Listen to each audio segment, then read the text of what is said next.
First, there was Mission Impossible Ghost Protocol in 2011. 4 years after that, we had Mission Impossible Rogue Nation. And then the year after Mission Impossible Ghost Protocol, we got Jack Reacher. And now 4 years later, we got Jack Reacher Never Go Back. I don't know about you guys, but I'm starting to see a pattern here. I guess we can expect Mission Impossible 6 in 2019 and Jack Reacher 3 in 2020. Mark your calendars, because those are going to be busy years. You're a dead man. You think you're above the law. But I'm not the law. So you should start running, because I'm going to start hunting. And when I find you, I'm going to kill you all.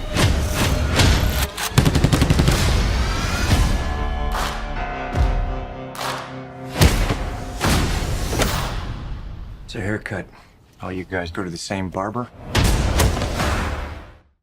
Hey there guys, how are you? It's me, the Canadian Movie Buff, with a review of Jack Reacher Never Go Back. Okay, I'm gonna ditch this jacket because I am sweating like a saw in here.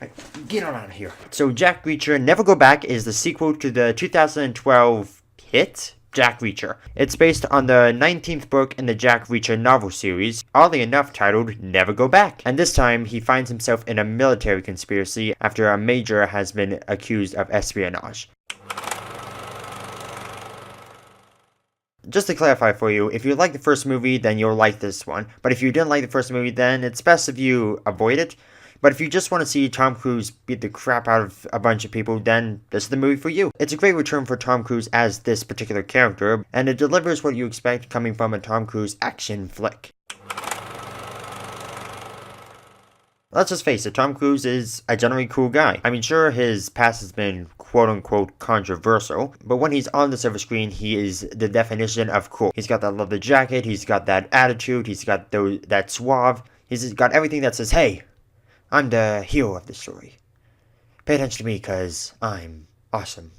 I'm Tom Cruise. And I like the chemistry that he had with Kobe Smulders, who plays Major Turner in this sequel. She works fantastically as a counterpart. It's like they cast the female Jack Reacher, which is kind of funny because before Jack Reacher was discharged, he was a major in the army. And speaking of an army, and this being a military conspiracy action flick thriller mystery, there's going to be some action sequences in here. And now that they have a new director at the helm, who also worked with Cruise in The Last Samurai, it has a different style and feel to it. For starters, the action is pretty brutal, and it sort of has a Jason Bourne feel. It feels weird comparing this movie to another famous action franchise, and it's more or less the same drifter type character hero. Seriously though, the action sequences hit pretty hard. And not only that, but they also happen more frequently. I mean, sure, most of the time it's just Tom Cruise elbowing people in the face, but then again, that's just about every Tom Cruise action flick nowadays. And surprisingly, there was a lot more humor in this movie. Even if you hated the first movie, but still want to go see this one, which I have to ask why. I mean, if you didn't like the first one, why would you bother seeing the sequel? We can all agree that we won't recall that many jokes from the first movie. The finale to this movie is pretty intense, especially with the villain. Now, the villain is a little bit cliche, but he's over the top enough so that he's not boring, but he's grounded enough that he's not cartoony. And that's important in a movie that's as outlandish as this, because if you have a cartoony villain, then it just doesn't mix very well. But luckily they avoid falling into that trap, and when Jack Reacher and the villain square off, it makes for a satisfying final battle.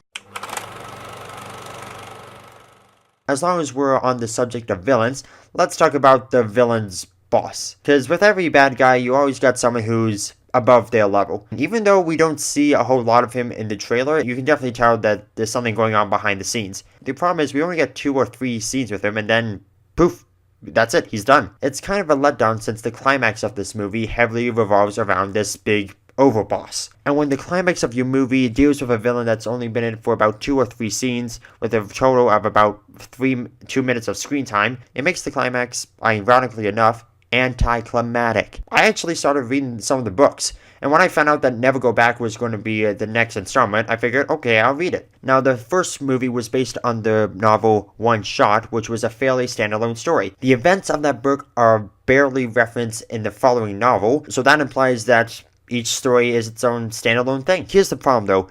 The book 61 Hours kicks off a story arc that continues in the following novel, A Wanted Man, and it all wraps up in, surprisingly, Never Go Back. So when you adapt a book that's the final part of this mini trilogy, you have to sort of cram in a bunch of information from the previous books, and then it makes the people who have been following along with the series go, well, what happened? We're not just going to talk about the events of that book or this one? It is a bit weird, though, to see that they go from the 9th book in the series and then follow it up by adapting the 19th book. But then again, Jack Reacher is sort of like James Bond. You could make a bunch of sequels and it wouldn't have to add up because they're their own standalone adventure. I feel like I would have enjoyed this movie a bit more had I not got into the books. I'm glad I did though, because they are pretty good books. So my final thoughts on Jack Reacher: Never Go Back. Tom Cruise and Cobie Smulders have great chemistry, the action sequences are intense, the villain is a bit undeveloped but never gets cartoony, the climax is anticlimactic, and they should have picked a different book to adapt for the sequel. But like I said, if you love the first movie, then you'll definitely enjoy this one, but if you weren't a fan of the first one, it's best you stay away.